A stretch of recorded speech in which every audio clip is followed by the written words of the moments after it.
All right, welcome. Today we're going to learn about the cell membrane. We're going to learn specifically about what type of molecules it's made up of, and then what its properties are, and a little bit more about it as well.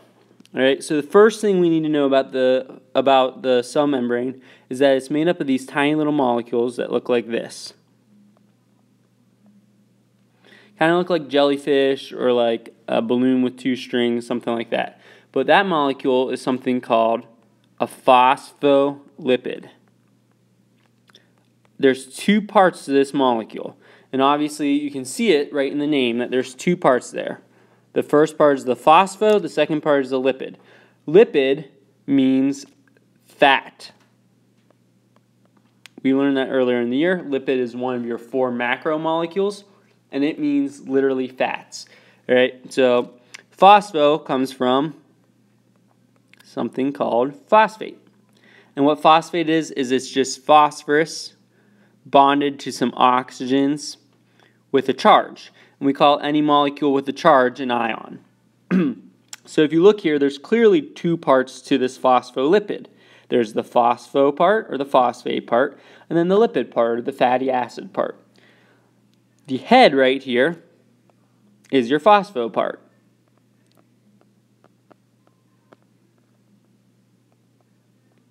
So you can see it's a phosphorus bonded to some oxygens there with a charge, with an electric charge on it. And then down here, these 2 tails are fatty acids. All right, and they're mostly made up of just chains of carbon and hydrogen. So hydrocarbons is what we would call that.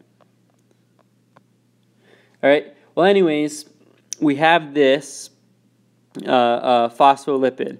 There's 2 parts to it. I'm going to actually sit in here and redraw that out where it's a little cleaner. So with that 2 parts to this, the first part, the head part, is going to be what we call hydrophilic. And then the tail part is going to be what we call hydrophobic. So the reason for that is, if you remember, the tails are made up of fatty acids. And we know that one example of a lipid, or one example of a fat, is oil. You've all probably put oil into water before. Oil molecules don't exactly like water. So when you put oil into water, it automatically separates out and you get this big glob of oil in the middle of your water. They don't mix together. Well, just like that, all fats are what we call hydrophobic. Hydro means water. Phobic means fear of. So if you have triskaidekaphobia, you're afraid of the number 13, not Triscuits.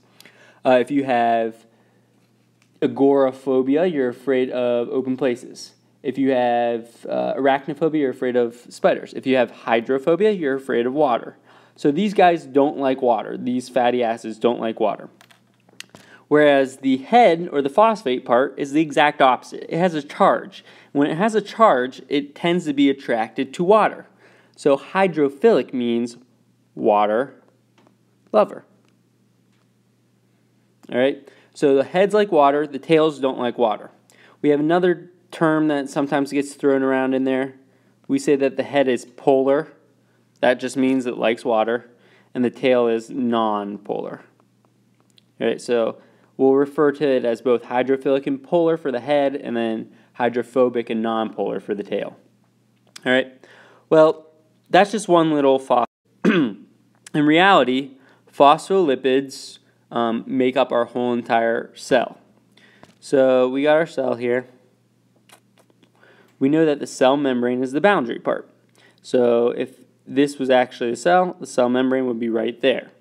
We're going to zoom in on that cell membrane, and we're going to look at what these phospholipids, or how these phospholipids arrange themselves to make the cell membrane. Now, just as a reminder, these guys, I keep referring to them as guys, sorry, it's sexist of me, these molecules are not living. So don't get confused by when I say guys. I'm just throwing that out there because I'm making the video here.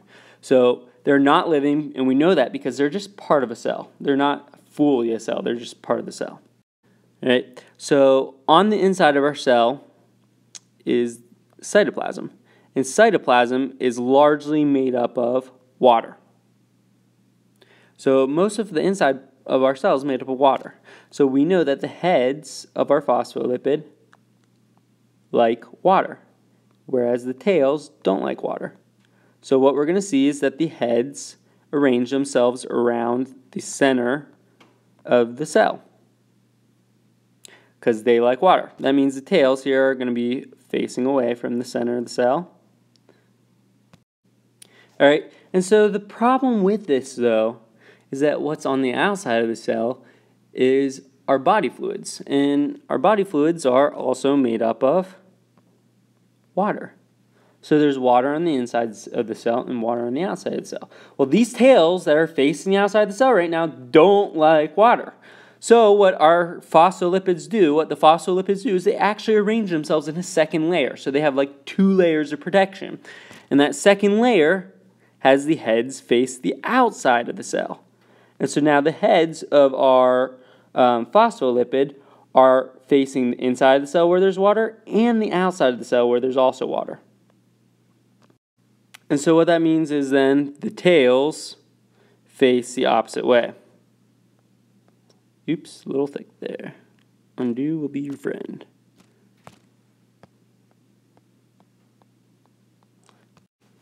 Since the tails face the inside, you get this nice little like sandwich-like effect there, and that's our cell membrane around our cell. So since it's 2-layered, it takes on a special name called the phospholipid, because that's what those molecules are called. Bilayer.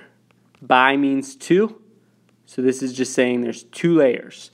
All right, layer 1, the heads face the inside of the cell. Layer 2, the heads face the outside of the cell. So that's the phospholipid bilayer. Well, there's one more part to the phospholipid bilayer, or a few more parts to it actually, but one more part that we're going to focus in on. Throughout the phospholipid bilayer, there are these little tubes entered into the cell membrane. These little tubes are actually proteins. And if you kind of imagine them almost being like a little opening or a little tunnel into the cell, you'll kind of figure out what they do. So some molecules are small enough that they're able to squeeze right in through the phospholipids into the cell. But other things that we want to get in our cell are too big. So sometimes we have a molecule that's too big to go directly through the cell membrane. So what it's got to do instead is it's got to use what's called a transport protein. So the green thing in there is a transport protein. And the transport protein allows different things into and out of our cell. Fortunately, though, the transport protein is not just going to generally be a wide open tunnel, because then that would let anything into our cell, and we don't want anything into our cell. So it actually kind of distinguishes what it wants to let in and what it doesn't want to let in. All right. So those guys are embedded throughout the phospholipid bilayer, and then we get this wonderful little picture. It's nice and colorful in my drawing here. So that right there is what you need to know for now about the cell membrane.